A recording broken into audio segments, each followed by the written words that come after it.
विकास प्रक्रिया को जुगोपयोगी विज्ञान सम्मत और अधिक रणनैतिक करने राज्य योजना बोर्डर विकल्प भाव राज्य सरकार प्रतिष्ठा करने को जाउछंती एक शीर्ष स्तरीय think tank state institute for transformative initiatives बा सिटी ओडिशा माननीय मुख्यमंत्री अध्यक्षतार परिचालित हेबाकु थिबा एही अत्याधुनिक संस्था समृद्ध ओडिशा 2036 एवं विकसित भारत 2047 लक्ष्य हासिल दिगरे एक दिग्दर्शक साजिब। पारंपरिक योजना प्रणाली बदल यह नवसृजन सहयोगी संघीय व्यवस्था एवं फलाफल आधारित शासन उपरे प्राधान्य देव। सिटी ओडिशा मुख्यतः 6टी गुरुत्वपूर्ण क्षेत्र उपरे कार्य करिबो।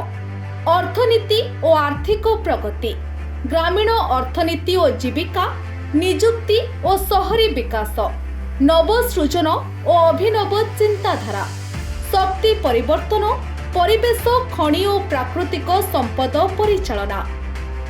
एही संस्था केवल नीति प्रणयन करिबो नाही बरं state monitoring and evaluation office जरिया प्रतिटी योजनार सफल कार्यकारिता उपरे मध्य नजर रखिबो। तथ्य भित्तिक शासन बा एविडेंस ड्रिवेन गवर्नेंस को प्राधान्य दे ओडिशा को समृद्धिर एक नुआ शिखर रे पहुंचाइबा हेउछि एहार मूल लक्ष्य। आधुनिक चिंताधारा, सहभागिता एवं इनोवेशन सह ओडिशा एबे लेखिबो प्रगतिर नुआ परिचय।